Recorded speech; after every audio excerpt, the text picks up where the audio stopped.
আগামী রবিবার ২১শে জুলাই গুরু পূর্ণিমার দিন ভুলেও মুখে তুলবেন না এই ৫টি খাবার। জীবনে নেমে আসবে বিপর্যয়, দুঃখ, দারিদ্রতা। তাই আগে থেকে সাবধান হয়ে যান। নমস্কার বন্ধুরা, আমি পাপড়ি। আমার চ্যানেল ড্রিম উইথ পাপড়িতে আপনাদের অনেক অনেক স্বাগত। বন্ধুরা, আশা করছি ঈশ্বরের কৃপায় আপনি এবং আপনার পরিবার খুব ভালো আছেন, সুখে আছেন। সামনেই আসতে চলেছে গুরু পূর্ণিমা। গুরুকে শ্রদ্ধা, ভক্তি ও সম্মান জানানোর জন্য বিশেষ দিনটি হল গুরু পূর্ণিমা। আষাঢ় মাসের পূর্ণিমা তিথিতেই প্রতি বছর গুরু পূর্ণিমা পালন করা হয়। এই দিন গুরুর পুজো করা হয়, এই প্রথা রয়েছে।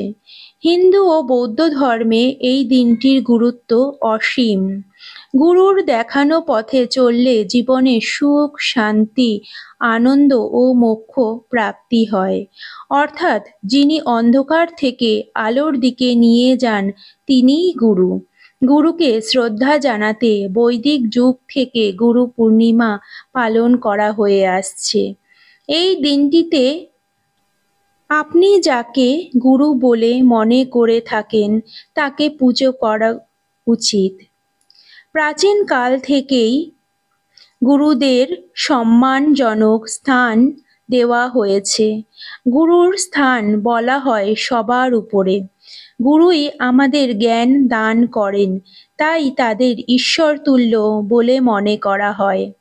গুরু পূর্ণিমা হল বৈদিক প্রথা, যার মধ্য দিয়ে শিষ্য তার গুরুকে শ্রদ্ধা প্রদর্শন করেন।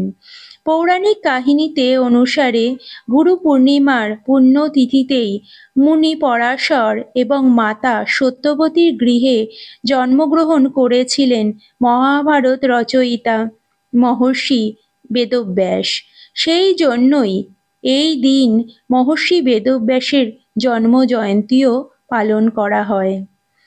আবার হিন্দু পুরাণ অনুযায়ী মহাদেব হলেন আদি গুরু। দেবাদিদেব মহাদেব এই দিনটিতেই সপ্তর্ষি মণ্ডলের ৭ ঋষিকে মহাজ্ঞান প্রদান করেছিলেন। আদি যোগী শিব এই তিথিতে আদি গুরুতে রূপান্তরিত হয়েছিল।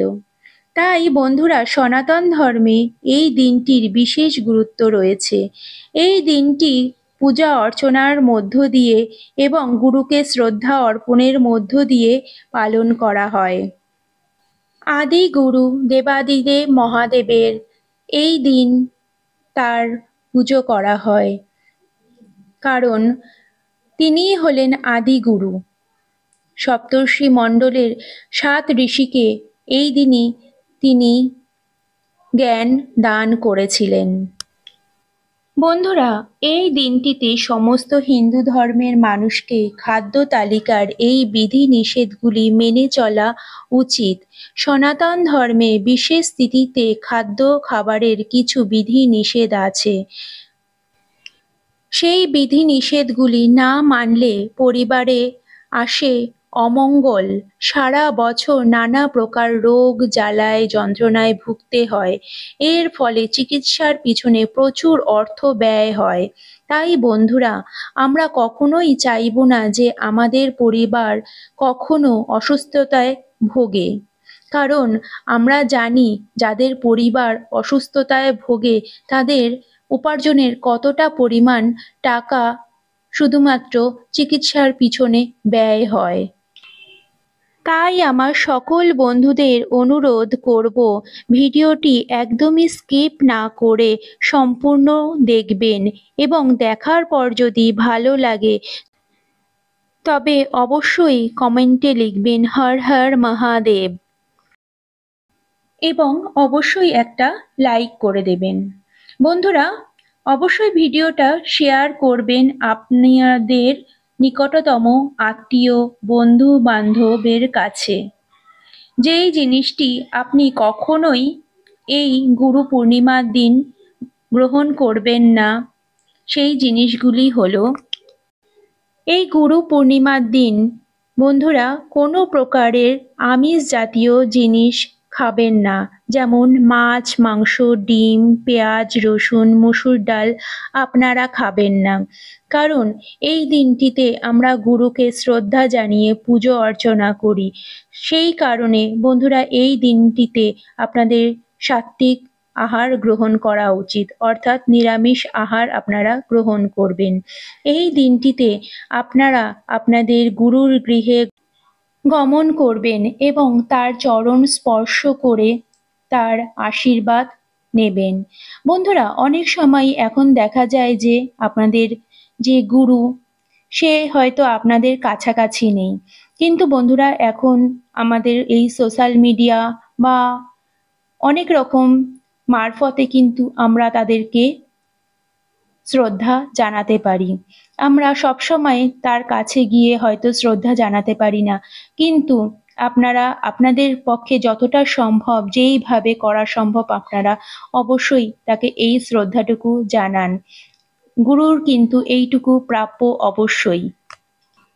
দ্বিতীয়ত বন্ধুরা, এই দিন আপনারা কোনো প্রকার পোড়া জাতীয় খাবার খাবেন না।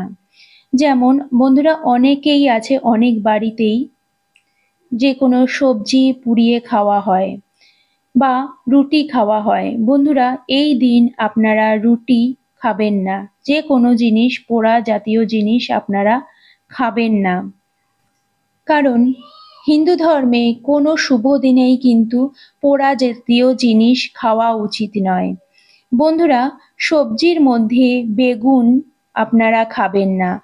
বন্ধুরা, এইবার গুরু পূর্ণিমা পড়েছে শ্রাবণ মাসে, আর এই বেগুন শ্রাবণ মাসে পোকা হয়ে যায়, বেগুনে কিন্তু কোনো রকম স্বাদ থাকে না।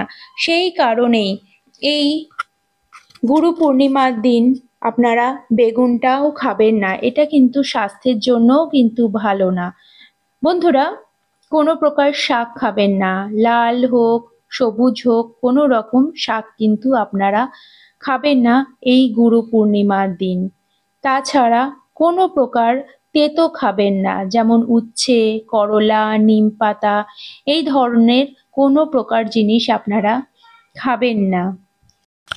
বন্ধুরা, এই দিনে কোনো প্রকারের নেশা জাতীয় জিনিস আপনারা কিন্তু একদমই গ্রহণ করবেন না।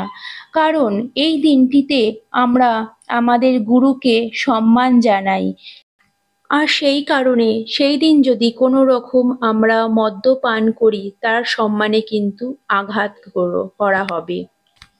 কোনো রকম মদ্যপান অথবা সিগারেট, বিড়ি এই ধরনের কোনো জিনিসই আপনারা পান করবেন না। বন্ধুরা, এই দিন আপনারা মিষ্টি খেতে পারেন, আপনারা নিজেরাও খান এবং অপরকেও দিন। ভগবানের কাছে ভোগ নিবেদন করুন, গুরুর কাছে ভোগ নিবেদন করুন, গুরুকে মিষ্টি দিন। এইভাবে আপনারা গুরু পূর্ণিমা পালন করতে পারেন। তাছাড়া আপনারা এই দিনে কোনো রকম পঞ্চরবি শস্য গ্রহণ করবেন না, যেমন ভাত, রুটি খাওয়াটা কিন্তু একদমই উচিত নয়। তবে এটা যারা গুরু পূর্ণিমার ব্রত পালন করেন তাদের জন্যই। তারা কোনো রকম ধান, গম, যব, ভুট্টা এইসব জিনিস কিন্তু খাবেন না। তাছাড়া বন্ধুরা, এই গুরু পূর্ণিমা হলো দেবাদিদেব মহাদেবের নামেই উদযাপিত। সেই কারণে দেবাদিদেব মহাদেবের পুজো অবশ্যই করুন।